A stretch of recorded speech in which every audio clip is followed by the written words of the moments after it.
This episode is made possible ad-free by Hill's Pet Nutrition.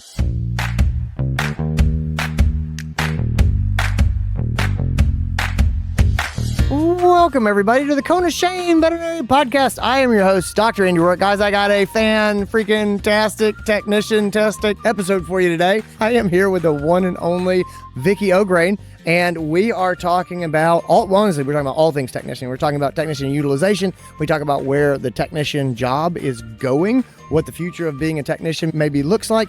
If you are a tech or a vet assistant, this is going to be a super uplifting, make you smile sort of episode. And also, we talk about the Veterinary Nutritional Advocate Certificate. Guys, this is a free training program. It's made possible by Hill's Pet Nutrition. It is an excellent resource for our support staff, and we're going to talk all about that as well. So we got some educational opportunities. We've got some really cool stuff in the growth and development frame of practice, and we're just talking generally about our love for technicians, and we talk a little bit about what Tech Week means to us at the end. So I think a lot of people are going to love this episode.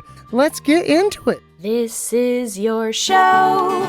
We're glad you're here. We want to help you in your veterinary career. Welcome to the Cone of Shame with Dr. Andy Roark. Welcome to the podcast, Vicky Ograin. How are you? I am awesome. How are you today? Oh man, I am so good. I'm not gonna hold it together very long. I'm just gonna stop and gush at you for a moment.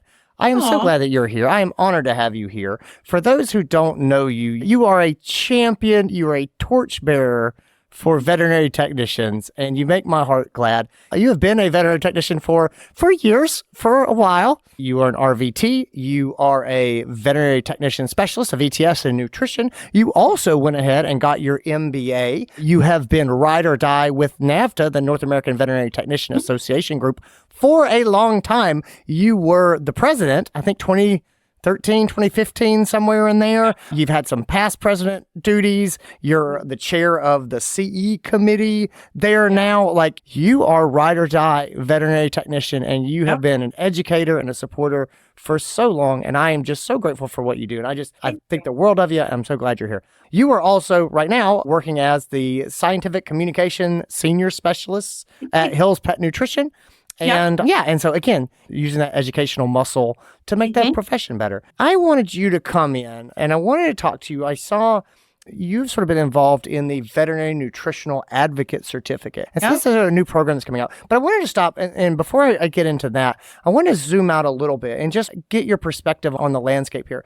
It is my impression that veterinary technicians and veterinary assistants, I'm very optimistic about the future for vet techs and vet assistants. My impression is that over the last couple of years, things have been improving in a lot of ways for vet techs and vet assistants. I feel like they're being more empowered. I feel like they're being better utilized. I feel like they're being paid better. And again, I know I'm speaking in broad generalities. There's people out there who are like, nope, nope, and nope. But across the board, my impression is that this profession is really starting to come up. I think that there's a lot of room for growth in the future. Do you share this positive impression that I have that things are moving in the right direction in a way that they didn't for a long time? Yeah. Thank you for that question. And you're right. I've been around a long time, and way back in the day, we were told things were going to get better, but I do feel that they are getting better now. And when we got our veterinary technician specialist, NAVTA has our certified vet assistants. There's other programs that have vet assistant programs. So I do think that things are better. I think that we're doing a better job of advocating for ourselves. Certainly, we got in this profession because we love animals, whether we're a vet tech or a veterinarian. But for us vet techs, we got in this profession because we love animals and we want to help them. And so to me, that's one of the things that's always been so important to me, is really advocating for my patient and putting myself out there and saying, hey, I want to learn more. I want to do more. I want to help my patients. And luckily, I worked at a clinic where they were open to me doing that. And now with Hills, it's even more impactful because I'm able to influence so many more technicians, healthcare teams, to really make sure that they feel empowered and have an understanding. So I do hope, I'm optimistic that things will get better. Where do you think that empowerment comes from? Because I get that impression as well, is that the technician voice is much bigger than it used to be. I think NAVTA has had a hand in that. I think having an organization that people are a part of is definitely beneficial. I'm looking a lot at social media. I really think social media opened up a lot of pathways for people to have a voice when they wouldn't have necessarily had a voice before. Do you agree with that? Are there other things you think that have made that voice more prominent for technicians? Yeah, and I think you're absolutely right. When I started just a few years ago, there really was no social media. It was word of mouth. You talked to other technicians in your clinic. You went to conferences. That was really your only avenue. But now that we have social media, we have some amazing technicians out there who really are advocating for us. And I think that's helping us feel more empowered because, we're able to talk to each other in a social media aspect and tell our stories. And then someone else will come along and go, my gosh, that's resonating with me. That's exactly how I feel. And I think we feel seen more. I mean, I worked in a clinic where, I was the only credentialed technician at the time that I was working there. And I worked with some amazing assistants, but I was the only credentialed tech. And so for me, I didn't have really any other credentialed techs to really talk to and get feedback from and know what I'm going through. Mm-hmm. That's one of the things I love at Hills. We employ so many credentialed vet techs, and I have this amazing group of people now that I can talk to and we can commiserate, so to speak, and realize that, oh, wait a minute, you're going through the same thing. How can we help each other? Yeah. So I think that community, but social media, I agree, absolutely has helped things so much more. And it's allowed us to be seen, empowered, and feel that we have a voice and coming up with solutions. I think for a long time, people struggled with knowing how to utilize credentialed technicians. I don't know if you agree with that, but I also think when people are able to talk across practices and say, well, this is what I get to do, and this is what I get to do, I think that's eye-opening in a lot of ways. It was funny, I saw a conversation recently, a practice owner brought it up to me, and there are practices out there that have decided that they don't want to do nail trims anymore. And that's what they have decided. And they say, we don't want to do this. We feel like it's stressful for our staff, or they're too short-handed, whatever the reasons are. And I'm not saying we should do them or not do nail trims. However, I saw a conversation from so many different clinics, and people say, well, we also made this choice. And other people said, we talked about it and we decided not to do this. But that type of just having the conversation and saying, hey, did you know it's not illegal to not do nail trims? I thought that was something that never used to happen. And so my position on technicians and vet assistants is I see a bright future for them. I think that future has to come from them being utilized and empowered. Yeah. Like they have to have tangible skills. Yeah. They have to be able to help deliver services to the pets and to the pet owners. And I think that they and the rest of us need to work on I want to make sure they get the respect that they deserve. I think having pet owners believe the veterinarian is the only one who knows what's going on and these other people are helpers, that's not accurate. It's not honest, and it undermines our technicians to really help us and to take burdens off of the veterinarians. If people see value in the techs, they're more willing to have the phone call with the technicians. And then it also helps the pet owners feel better about the services they're delivering. And it also feels good to be appreciated and to feel valued. And so anyway, I'm looking at those types of skills, and that kind of brings us around to the certificate that I kind of wanted to talk about a little bit today, the Veterinary Nutrition Advocate Certificate. And so that's, for me, I look at things like that and I'm like, yes, that is the type of tangible knowledge that can make my techs and my assistants better in the exam room. It can make them more valuable to my practice and to my patients. And so can you talk at a high level, just start out high level about what is the certificate? Just get me started on what the nuts and bolts sort of look like. Yeah. So first off, just to let you know, this was a program that was around a while ago, and the decision was made to discontinue it. And so I, after talking to a lot of technicians and educators, realized that it needed to come back. Yeah. And so I kind of became the champion for it. And it's been great that Hills was very supportive and saying, no, actually, you're right. We do need to bring this back. And so what it is, it's a multi-level certificate program. So it's level 1, wellness. So you learn about basic nutrition.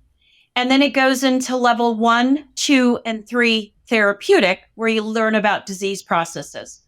Now, originally we were going to do words like bronze, platinum, whatever, right? Okay. Well, what we realized is this is actually an evergreen program, and that the plan is to add more. Okay. So the hope is we'll add more modules for wellness. So then there'd be level 2 wellness and level 4 therapeutic. So the hope is that as technicians and really anybody, veterinarians, healthcare team, really anyone can take this program. It's a free program. And so anyone's welcome to take it. as you complete each of the modules within that level, you get your certificate. And then hopefully I'll see out on social media where people are like, well, I'm level 2, I'm level 3. Oh, Yeah. we've got level 4 now. I'm really excited about that part of it because I know us technicians, we like having that extra credential. Mhm. And so this gives them that opportunity. I know vets and vet assistants like that as well. But the good thing is it's really teaching them sort of a foundation of nutrition and then helping them. I think when you have that foundation, it's going to help you have those conversations with the pet parent. Because if we're not talking to the pet parent, they're going to go to the internet. Yes. And the internet is not going to give them necessarily accurate information. And ultimately, which is what I always go back to, the one that's going to suffer in this situation if they get the wrong information is the pet. Yeah. And so if we can educate and get the right information out there, we're going to help our patients. And to me, that's what it's all about. One of the questions I always ask when I start to look at programs or I'm thinking about investing into training or things like that is, what does success look like?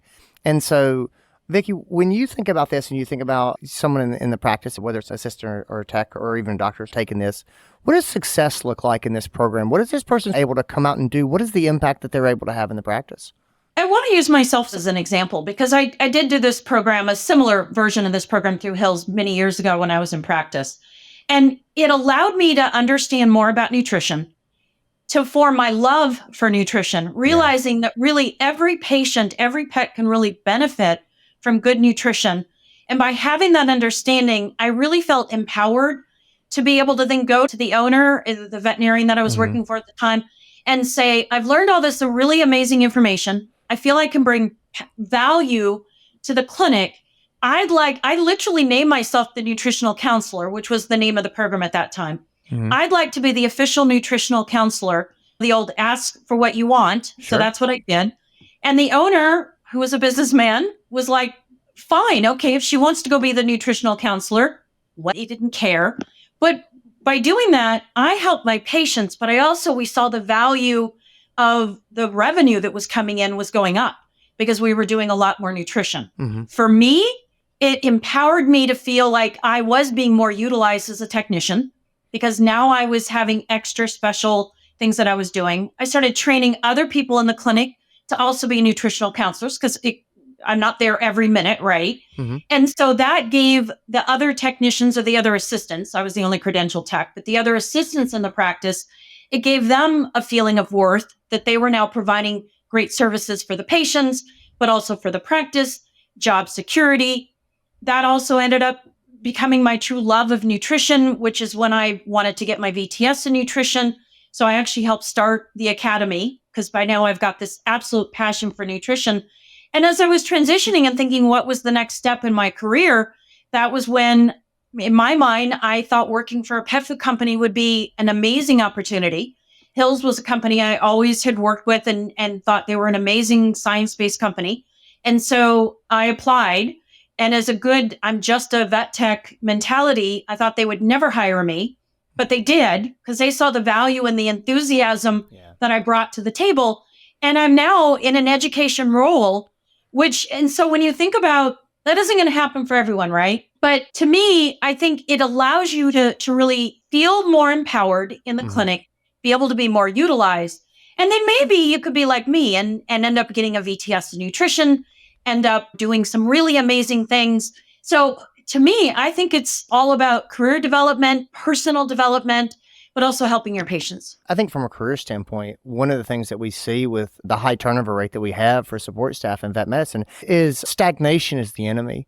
Having people who feel like they're stuck, they're doing the same thing that they've been doing, they don't see a path forward. I think it was funny, I had a conversation about this recently with Stephanie Goss, who's a practice manager. I think that in the past, the pathway that was laid down was you're going to be an assistant and then you're going to be a technician. And then if you're really good, you'll be a manager, which makes no sense at all. If you're really good at this, we're going to make you stop doing it and let you manage other people, which is a totally different job. But it was like, it was this path that led from the floor into management, and there's so many really good people who say, I never said that I wanted to be a manager. That has never been something I've asked for.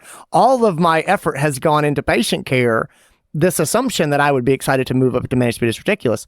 How do we keep those people on the floor? We have to continue to let them learn and grow and develop. And I think these things are really important. I love the way that you talk about the modules and wellness and therapeutics, splitting them apart. Because as I think about this, recently I've worked with technicians that had a real impact on the way that I was talking to pet owners. And so it was last week, I had a diabetic cat, and I was going through and we were talking about glucose levels and things like that. And this is on 4 units of insulin. And we were working through this and everything. And it was my technician who was like, Dr. Roark, she's not on a diabetic diet.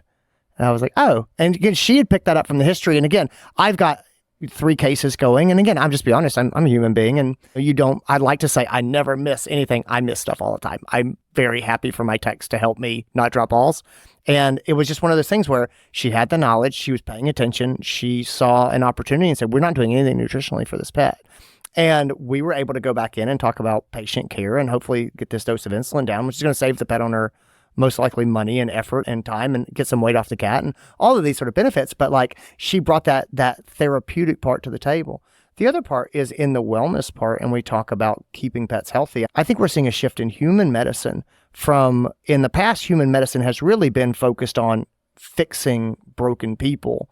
And I'm hoping that we're seeing a shift towards a focus on wellness and maintaining people so that we're not fixing them after they're broken, but we're laying down patterns that keep them healthy. And I just think that there's so much opportunity there. People love their pets. They want their cats to live to be 25 years old. I'm not convinced we can't make that happen. I hope so. So how do you find people doing learnings like this? How does that work? Are most people sitting down? Are they doing it as an intensive download? Is it an ongoing approach that people take and they do a certain module every X amount of time? Do you have thoughts on, as I'm trying to get my staff trained and get them up to be maximally effective, what does training and implementation look like in your mind? I think it's going to be different for everyone. But one of the things that's really great, and I realize you're in a clinic and you already have your technicians, but this is a great opportunity for vet tech students. And so they're in that point where they're learning, they need to understand nutrition for the VT&E, things like that. My hope is for them, it would be an immersive experience where they really immerse themselves, do the modules in succession. Some of the instructors may even be assigning certain modules to them if that's something the school has embraced. But I think for technicians out in practice, we're so busy. And so to me, I'm the type that I get excited about something and you might as well just, the weekend's over. I'm just going to sit here and do these modules because I'm that crazy person that loves CE. But some others, it may be more important. They've got family and the kids and it's ball games and things. So maybe they could do a module on their phone while they're at the ball game watching the kids. They're pretty easy to do. They're mobile friendly. So you can do them on an iPad or a tablet, a phone, certainly a computer. And so they really can be done at your convenience. You don't necessarily have to just be like the crazy person I am and basically put myself into a room for the weekend and completely immerse myself. But you can if you want. And certainly there's going to be certain people that are going to do that. We've already seen, this program has actually only been up and running at this point for 3 weeks. And we've already seen over 100, I think it's 130 people have already completed the different levels, which is pretty amazing. Yeah. When you think that we really haven't done a lot of advertising of it yet because it's still very new. It's been out on social media and it's been a lot of word of mouth. And so it just shows me that this really was needed. And to me, those are the people like me who just sat down and did the modules because they were so excited about it. But certainly it could be either way. So I want to switch gears here for a second. I want to go back to sort of the optimism at the beginning of seeing a sort of a bright future for technicians. And I really want to pick up on what you're talking about, the education and things like that. And you're so involved with technicians. I always like to ask people like you and say, tell me what you see as far as technician utilization that you're excited about. Like, how are practices using technicians? How are technicians using these skills in a way that you think might spread, that we might see in practices across the country in the future? We could certainly do better, but I do think that a lot of the clinics are utilizing their technicians more. But I think sometimes for us as well, we need to speak up. I think sometimes we sit in the back and we think that they're going to let us do stuff. We need to advocate for ourselves. And I think that's something that a lot of technicians of today are doing. which I think is why we're seeing more technician utilization. Also working with amazing veterinarians like you. I mean, you're such a great technician advocate. And that's, I think, something that makes us feel really great as technicians, because ultimately at the end of the day, we are a team.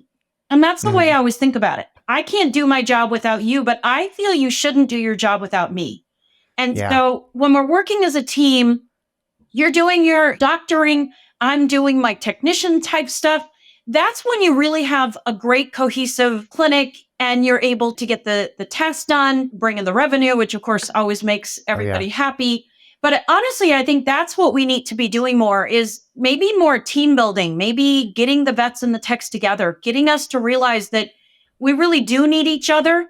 And then I do think that we need to, I mean, that's, I think, why I was able to do so much and became the nutritional counselor at my clinic, because I asked for it.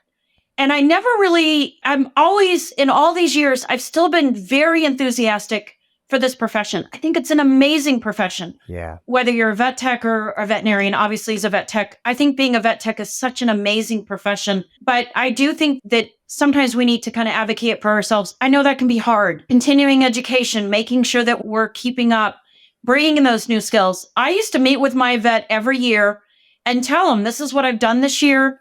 This is what I proposed to do. And then I would check in with them the next year and say, this is what I did of these things that we talked about. And this wasn't like a formal review. I just put it together. It's funny now that I work in corporate America, we have official reviews, but back then we didn't. But I knew enough to know that if I was going to advocate for myself, if I was going to be able to take on more skills, I needed to show them what I was doing, how I was accomplishing that, the CE that I was doing to learn more. All those kind of things, I think. And I think a lot of our technicians these days are really doing that.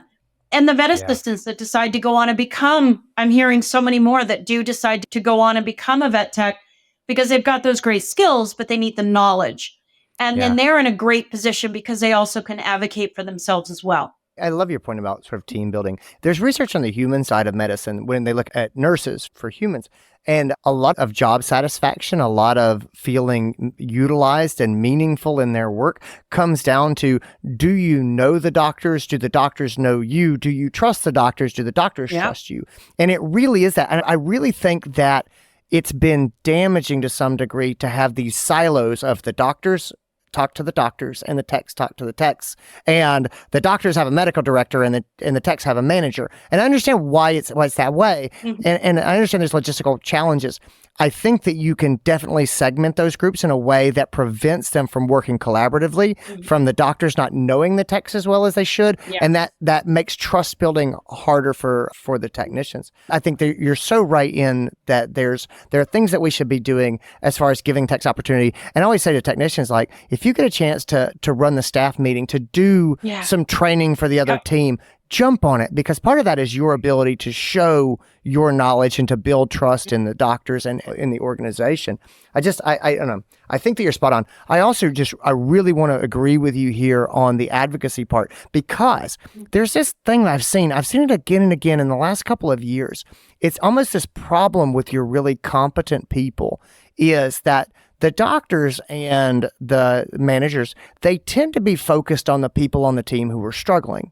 You know what I mean? People that were, struggling in a bad way, but they're brand new. They're being onboarded. The new people, they need support, they need help. And so they get a lot of attention. And at some point, you can be so competent that you just get ignored.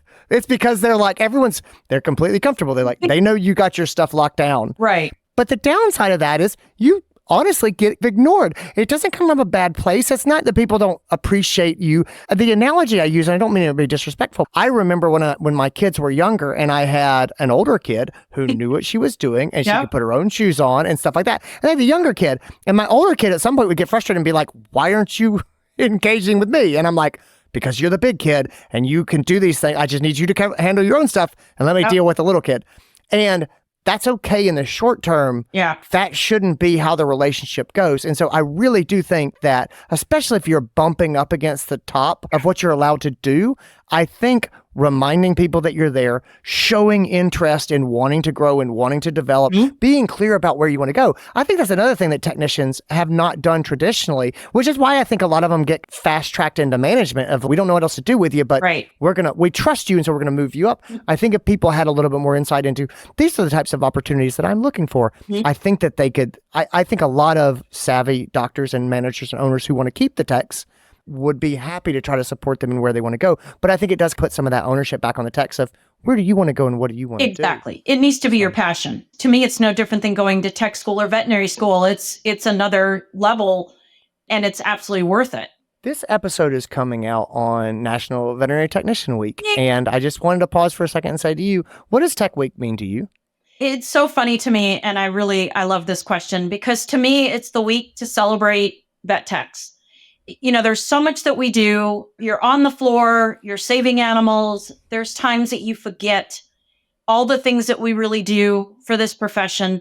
And other members of the healthcare team are just as valuable. Our veterinarians, our assistants, our CSRs. To me, this is our 1 week where we really get a focus on vet techs and all the things that we bring to the practice. And so to me, it's the week to celebrate us. And to me, as simple as just saying thank you. This doesn't have to be about big parties. We love that, right? Don't get me wrong. But to me, I always love Vet Tech Week when I have anybody, a family member, friends, family, veterinarians that I work with, other technicians, we love saying it to each other, that just thank me for being a tech and for all the patients that I've helped. It fuels my heart and makes me feel so good. I'm so happy that NAFTA started this. And so it's the 31st year this year. And so we've had 31 years of really celebrating vet techs. And so I really hope that all the vet techs out there really are feeling proud of all the things that they do and all the patients that they've helped. And hopefully that will fuel you as you are helping those patients and giving them a better life. Yeah. Vicky, thank you so much for being here. I'll put a link in the show notes to the Veterinary Nutritional Advocate Certificate. Again, it's a free program. It's a great resource. I will link that up. Vicky, what are your favorite resources for technician support staff that love to learn and that want to make sure that they're continuing to grow? Absolutely. And one thing, if I could mention that I forgot to mention before, is the Veterinary Nutritional Advocate Program is RACE approved, so they will get RACE CE, which is obviously important for our credentialed techs. But I also think another really great resource is NAFTA. So as you mentioned, I'm the CE chair, so I must shout out to NAFTA. We've got some really great resources. We are doing webinars monthly. They're free for members, not too expensive if you're not a member, but obviously there's benefits to being a member. There are also some really great certificate programs that are on the NAFTA website as well. So I think that those are really good. A lot of those are free resources as well. And then when we look at Hills, we have our VNA program, but on our Hills Veterinary Academy, we also have some other CE opportunities. And so I always encourage everyone to look at all the different offerings that we have. They're all free. Most of them are RACE CE. So those are really great resources. And then for anyone who might be interested in getting a VTS in nutrition, the Academy of Veterinary Nutrition Technicians, or nutritiontechs.com, is a really great resource to find out more about that. It's not for everyone. We're a small group, but we're a mighty group, and we all love nutrition. So if you have an interest in another academy, certainly the NAFTA website has all the links, all the different academies, so you can find out more which ones are offered and find out more about them. Obviously, I think nutrition's the best, but all of them are really important. And as we say in nutrition, all the academies, for the most part, include nutrition because we feed all the patients. So it always comes back to nutrition, right? I love it. So I think those are some great resources. Well, I will put links to all that stuff in the show notes. Thank you, Vicky, for being here. Guys, thanks for tuning in. Happy Vet Tech Week, everybody. Take care of yourselves. Happy Vet Tech Week. Thank you. And that's what we got. Guys, thanks for being here. Thanks to Hills Pet Nutrition for making this episode possible, ad-free. Thanks so much to Vicky Ograin for just being a wonderful person to talk to. 2, for being a torchbearer for veterinary technicians for many, many years, for just advocating continuously, for being positive about being a technician and that role, and just tirelessly working to make life for vet techs better. And anyway, she is an absolute joy. She is a gift to our profession. So I was so happy she was here. Gang, Take care of yourselves, everybody. I will talk to you later on.